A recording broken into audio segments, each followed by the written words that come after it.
कि पाकिस्तान को इतनी मोहब्बत क्यों करते हैं ये लोग। शाहीन बाग में कभी करंट नहीं लगेगा, वहाँ का जो एटम बम है वो सबको फाड़ेगा। ये आग मची हुई है, इसको तो संभालो। कैसे संभालोगे कि सीए में क्या दिक्कत आनी है और एनआरसी में क्या दिक्कत आनी है। जी बताएं, आप कहाँ से?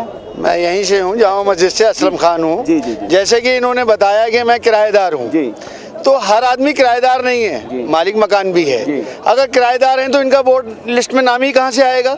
नहीं ऐसा नहीं है। किराएदार हैं तो इनका आधार कार्ड और जो है जहाँ से ये रहने वाले हैं 15 साल से ही रह रहे हैं। 15 साल से अगर रह रहे हैं। 6 भाइयों का बना हुआ है दिल्ली का प्रूफ, एक मेरे ही नहीं है लोग। नहीं तो ये तो बनवाएंगे तभी तो बनेगा। बनवाएंगे तभी तो बनेगा। अब इनके फैमिली का सारा बन गया, अब इन्होंने नहीं बनवाया तो ये गलती सरकार की थोड़ी है, ये दिल्ली सरकार की थोड़ी है। ये कहीं जाते हैं, सहूलियत नहीं मिल रही ना इनको, ये सहूलियत की बात कर रहे हैं। क्या सहूलियत चाहते हैं? जैसे किराए से ये रह रहे हैं तो जो मकान मालिक को ज्यादा किराया देना वो देना पड़ रहा है, मीटर बिल, इनको फायदे नहीं मिल रहे। ये केजरीवाल मकान मालिक अपने कमरे का या घर का आधार कार्ड या इनका बोर्डिंग कार्ड कैसे बनवा लेगा?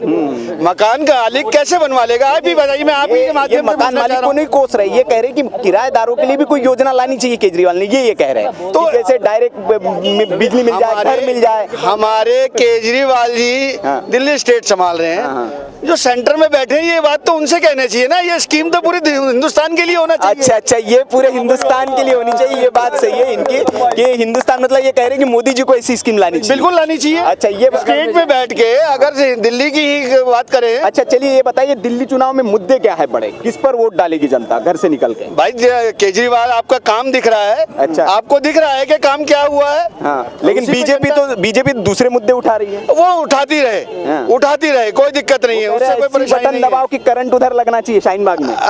शाहीन बाग में कभी करंट नहीं लगेगा, वहाँ का जो एटम बम है वो सबको फाड़ेगा। अच्छा, वहाँ का करंट लगने की तो आप बात ही छोड़ दीजिए। अच्छा, मतलब उल्टा पड़ेगा बीजेपी को? बिल्कुल पड़ेगा। अच्छा, बिल्कुल पड़ेगा। जब पूरे हिंदुस्तान में आग लगी हुई है, आप आगे बात क्यों नहीं करते उनसे?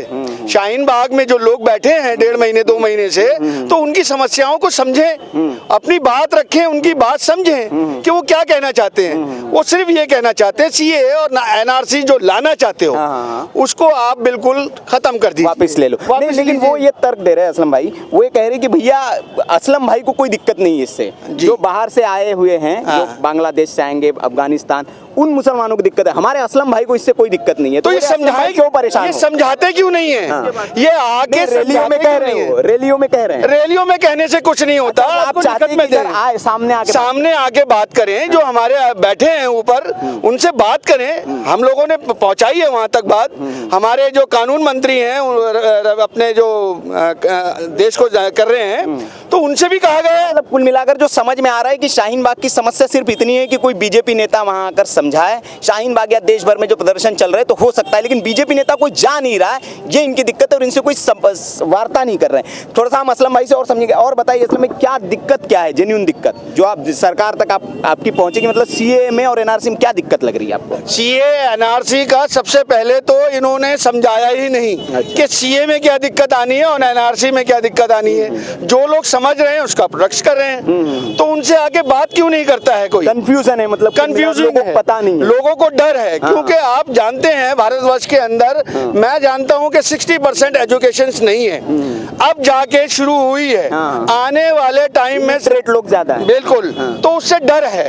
उस डर को निकालने के लिए कोई तो आएगा, तो आता क्यों नहीं है? आए और डर निकाले। बिल्कुल। ये जो भ्रम भरा हुआ है, उस भ्रम असलम भाई ने बहुत मार्के की बात की और कायदे की बात की है कि ये जो समस्या है, ये समस्या को बढ़ाया जा रहा है। बीजेपी के नेता आए, बात करे तो समस्या सुलझ सकती है, लेकिन बीजेपी नेता क्यों नहीं आ रहे, आपको क्या लग रहा है? भाई ये उनकी अपनी धांधली चल रही है। अच्छा, अब ये हिंदुस्तान पाकिस्तान, जैसे भाई साहब बोल रहे हैं कि हिंदुस्तान पाकिस्तान करने में लगे हुए हैं। अच्छा, तो ये भरम क्यों नहीं खत्म करते? कल हम बात कर रहे थे, जम्मू कश्मीर के बीजेपी नेता आए हुए थे, उनसे हमारे एक रिपोर्टर ने इंटरव्यू लिया। उन्होंने कहा कि भाई साहब शाहीन बाग में तो पाकिस्तान से पैसा आ रहा है, ISI से पैसा मिल रहा है वहाँ पे। तो राजनीति यही तो चल रही है, बस कोई भी बात हो बस यही हो। किनके? एक मिनट, जो बोल रहा है ऐसा ये जो आपने अभी आपके माध्यम से ही पता चला कि पाकिस्तान से पैसा आ रहा है। भाई बीजेपी पैसा आ रहा है तो उस पर रोक क्यों नहीं लगाते? मैं ये कहना चाह रहा हूँ कि पाकिस्तान को इतनी मोहब्बत क्यों करते हैं ये लोग बीजेपी वाले? हर 2 मिनट के बाद पाकिस्तान का नाम लेते हैं, हिंदुस्तान का नाम क्यों नहीं लेते हैं? मुसलमान तो ले नहीं रहा इस बात को, नहीं ले रहा है। पाकिस्तान का नाम ले तो रहे हैं बीजेपी वाले, इतनी मोहब्बत करते हैं। अरे हिंदुस्तानियों से भी मोहब्बत कर लो, हिंदुस्तानियों की बात तो सुन लो। ये आग मची हुई है, इसको तो संभालो। कैसे संभालोगे?